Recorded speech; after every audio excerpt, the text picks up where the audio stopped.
katrabaho namin ibang lahat. Oh, ayan, may Pilipina na natsambahan ko na nagche-check, nagtatrabaho dito sa hotel. Ayan, di lang natin kunin ang kanyang mukha. Ang ganyan ang trabaho.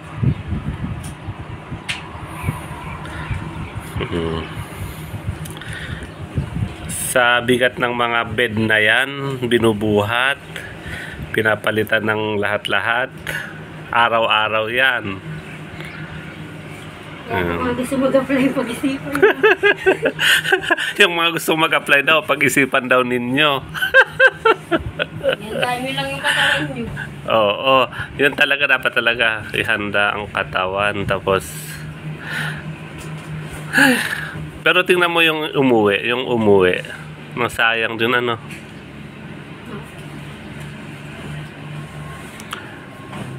Taga Bulacan ang ating nandito ngayon, kasi dati dito sa room namin Rosit ang lagi, tapos natsambahan ko. Buti hindi ako lumabas. At least day off pala yun. Kaya yan, nakita ko itong kababayan natin dito sa aming pinag-check-inan. Ayaw kong di ko muna ipakita ang kanyang face.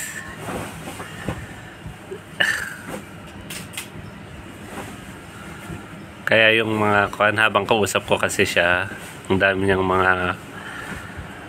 maraming kwento na at least maganda dito sa hotel nila. Not like so doon sa ibang na-interview ko din sa labas, nagaling sa ibang hotel. Grabe din ang pinagdaanan. Grabe ang trabaho. Swerte nyo pagka dito kayo napunta. Ay, tanungin ko pala about sa food ninyo, kasi yung nakuusap ko dyan sa baba, sabi niya alas 3 daw sila nag-start, kakain silang alas 5. Pagkain ninyo yung alas 5, hindi na daw sila kakain hanggang uwian na. Ano yan? Minsan lang silang kumain alas 5, minsan lang kayong kumain, ganon? Basta pag 3 to 11 ka, alas 5 lang ang kain. Kaya pag bago ka pumasok, kumain ka na sa bahay. Pero alas 5 kumain ka nga rin eh. E di, bali yun ang hapunan. Dire-diretso na yung trabaho. Pagkatapos mo ng trabaho, uwi ka na. Wala nang ano yun. Wala nang kainan. Kami kasi, alas 7. Oo. Ang pagpasok namin dito, kakain muna kami. Oo. Pagkatapos niyan, pagkakain namin, trabaho na. Tapos pagkain lang kami tapos na yung trabaho namin. Minsan alas 2 na kami nakakakain ng tanghalian dito. Alas 2? Yes. Hanggang hindi tapos yung trabaho namin. Pero so, yung umagahan ninyo, kumain na kayo sa trabaho? So, kain kayo sa trabaho, tapos hanggang alas 2? Alas 2 na yung kain namin pag natapos. Minsan, pagka madami masyado, hindi na kami nakakakain. Pag hindi na nakakakain, minsan yung iba. Ay, grabe. Hindi, wag naman ganyan na aabot kayo na hindi kayo kakain kasi... Kasi yung kainan namin dito, nagsasara din sila. Tigisa ba kayo? Tigisa kayo nito? So, ibig sabihin, meron kayong yung kainan ninyo? May oras lang. Oo. Oh my God. Tapos sasarado na yung kantin ng mga... Sasara na yung pinto, hindi ka na makapasok. Meron bang... So, ibig sabihin, may sarili kayong mga kainan na mga... Tawag dito? Empleyado. Lahat ng empleyado? Sa 4th floor. Pero so, ibig sabihin, sabay-sabay din pala. Ano lang, may kumakain ng alas 12. Oo. Kami lang naman sa room na... Hindi. Minsan na nahuhuli kasi kami nga. Oo. Siyempre, kailangan namin tapusin mo ng trabaho dito hanggang mag-check-in uli. Yung alas 2 kasi alas 2 mag-check-in din sila. May mag-check-in din. Tsaka yung iba kasi, siyempre yung iba pagtanghali, gusto na nilang matulog. So, kailangan. Bago mag-12. Oo. Dapat malinis lahat. Pagka yung mga papunta na dito, dala kayo maraming pagkain. Kailangan nyo magdala ng... Kasi kami, sawa na kami agad po. Kunin mo yung hopya doon. May hopya akong mga dala. Sawa na kami agad sa pagkain dito. Diyos ko sa amin, minsan, mga kasama ko sa flat, Nagkukwentuhan kami, yung mga tuyo, no? Nung nasa Pinas, parang wala lang ngayon. May butchi pa akong dala dito, oh. Ismi yung ngayon, alam mo mga Nakon. ano sa mga pagkain ng Pilipino po. Oo nga. Hindi kasi masarap yung pagkain. Eh, hindi naman talaga. Ako nga, kumakain ako sa labas. Ang kinakain ko lang, pinipili ko lang yung hot cake, yung kwan. So, Walang gana. ang kwan din pala dito, baka kung magka-ulcer kayo, magkasakit sa mga yung sa kasilating kayo kumakain. Yun din ang problem. Biruin mo, yan oh. Biruin mo, ganun pala. Tapos dyan sa kabilang hotel, meron na akong mga kausap na 5 hours lang daw ang trabaho kasi kahapon, lumabas ako dyan sa labas. Yun nga daw. Tapos dyan naman sa kabilang hotel, ganun din ang kanila. Ganun din ang kwento. Iba-ibang kwento. About sa... Saka wala, ano naman eh, per hour naman ang labanan dito eh. Ayan. Per hour.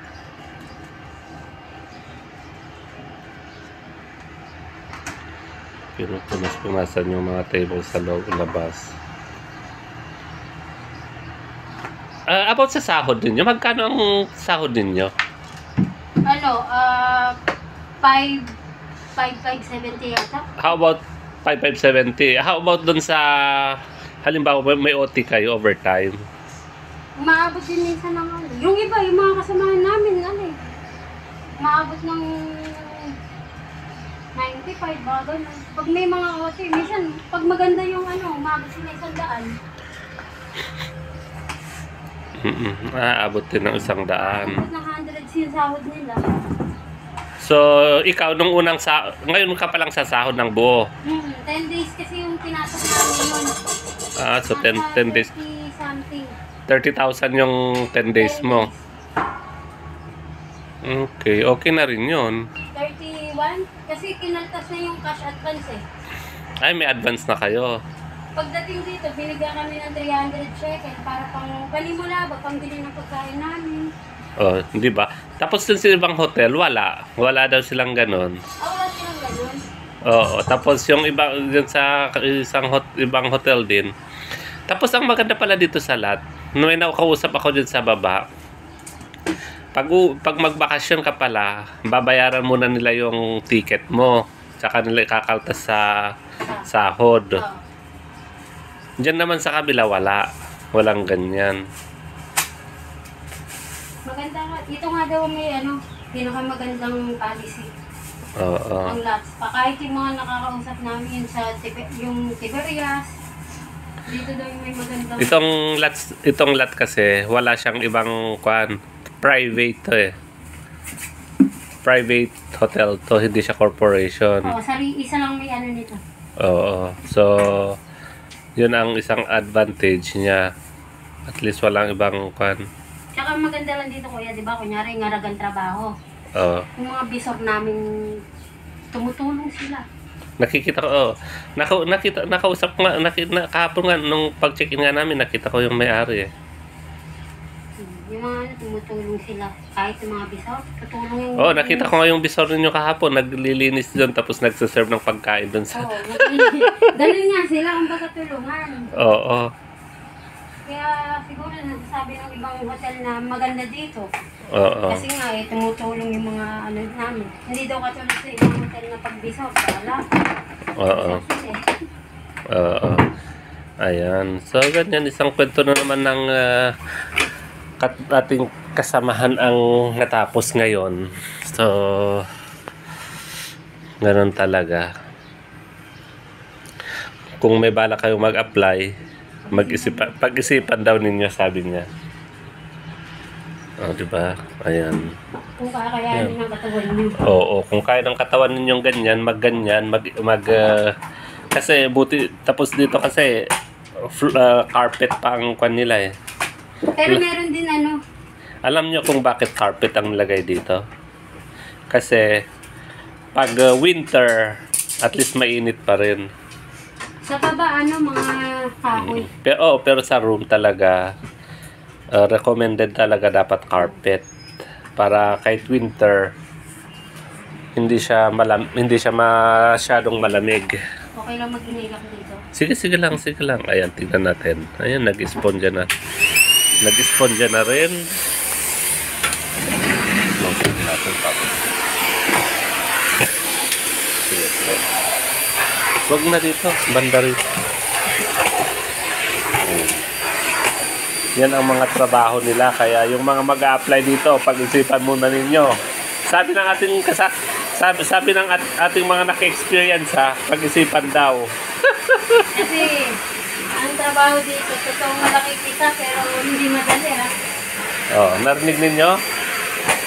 Malaki. Sayang naman kung nandito ka na, tapos susuko ka. Sa laki ng gastos. Oo, parang yung ngayong ginawa nung umuwi, di ba? Nag-surrender siya, di wala. Kaya pag-isipan nyo, kondisyon nyo yung katawan nyo. Kung gusto nyo talagang mapunta dito. Ayan, good advice yan. Good advice ng ating... Huwag yung marinig nila, ay malaki pa ako dito kami. Pag ganun. Nako.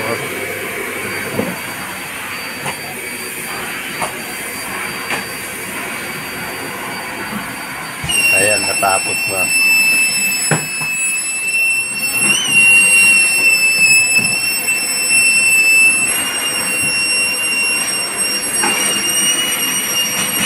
So, ayan, thank you for watching.